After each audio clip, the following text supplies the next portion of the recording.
ladies and gentlemen. My name is Kevin Jackwitz. This is the Kaged Review, and this is a review for Monday Night Raw, and this is for 4/29/19.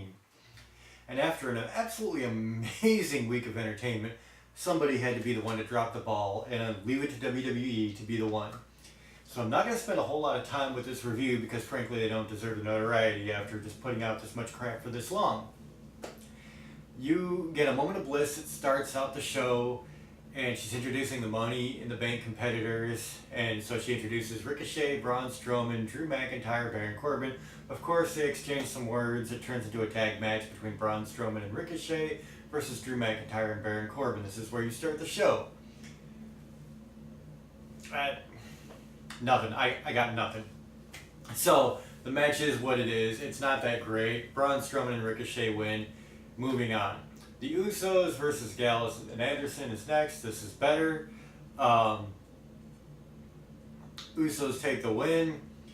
Then they do a really weird bit about the Revival, Scott Dawson and Dash Wilder. One of them is shaving the other guy's back in the shower room. And it's a comedy bit, but it wasn't funny. It was actually kind of terrible and cringeworthy. The Revival come out, make it even worse. And there you go. Miz TV with Bobby Lashley. Miz TV, he does okay with his stuff. He's usually very, very good on the mic. This time it was just okay for me. It was nothing big to it. Bobby Lashley starts taking shots about his feud with McMahon, and Shane McMahon taking shots at his dad. So Miz starts swinging on Bobby Lashley. That turns into a match. Nothing impressive about the match. Shane McMahon comes out, interrupts. Bobby Lashley gets the win off the distraction. Viking Raiders versus Lucha House Party. This is exactly what you would expect. Viking Raiders are completely dominant. The Lucha House Party, all three members come out, attack the Viking Raiders. Fucking hate that name. And yeah, after that, it was a squash match. Then you get a terrible Iconics promo. It was like a promo package, not an actual in-ring promo. Then you get Alexa's A Moment of Bliss Part 2, which is the Women's Money in the Bank match. And she introduces Natalya, Dana Brooke, Naomi, and herself. Everybody's, of course, jaw-jacking. It turns into a match between Alexa Bliss and Naomi. It was alright. Naomi picks up the win. Like, they just don't, like, they're not putting out enough good content for me to even care. And that's why I'm doing it like this. Charlie interviews Rey Mysterio with his kid Dominic, and he's saying, you know, I'm the smaller guy, I've been beat, you know, but us little guys, we get knocked down, but we get back up. Standard shit.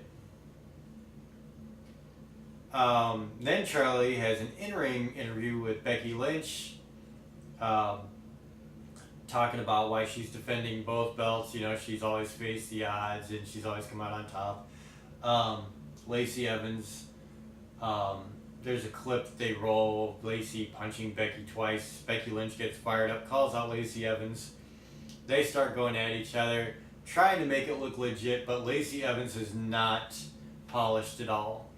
I think I described her as lanky and awkward last time, and that stands very true this time. She's not ready for a pay-per-view match. She's just not. So that's where that is. I tried to give her the benefit of the doubt, but after watching her and seeing how she is, no. Then you get Hawkins and Ryder versus the Revival. Everybody in the crowd is chanting, "Shave your back." It did nothing for me. That whole bit did nothing for me. Decent match, nothing spectacular. Hawkins and Ryder win with a roll-up on one of the Revival members. Backstage Miz interview after his match with Bobby Lashley. Shane McMahon had come back in the ring and put him to sleep. So Miz says he wants Shane McMahon in a steel cage match at Money in the Bank. And on Twitter, literally 2 seconds later, Shane McMahon already said okay.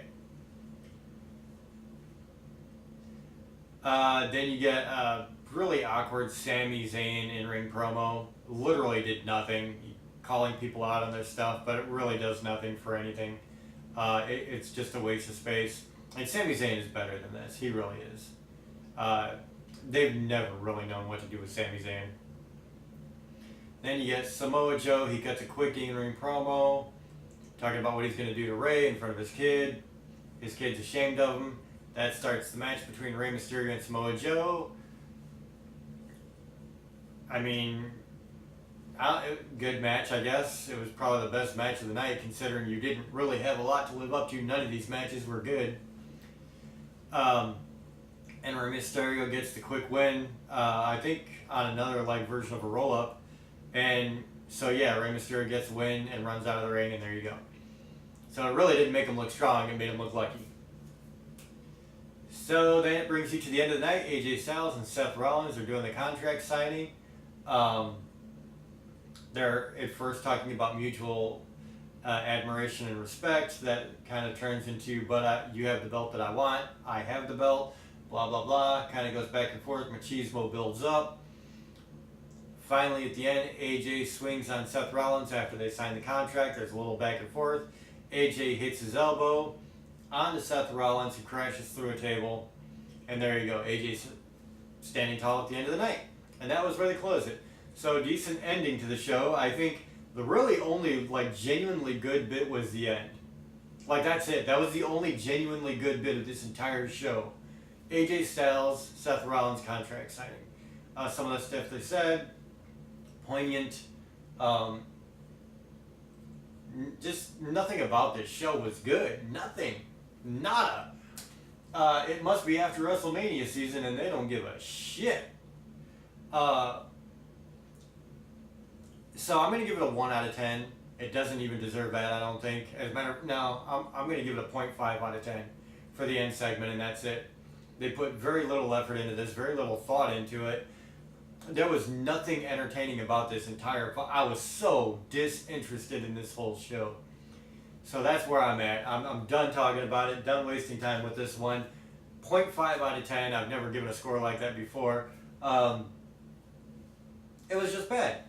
So ladies and gentlemen, let me know what you guys think in the comments. If you enjoyed this or if you agree, hit the like button, subscribe, and share. My name is Kevin Jackwitz. Kaged Nation, out.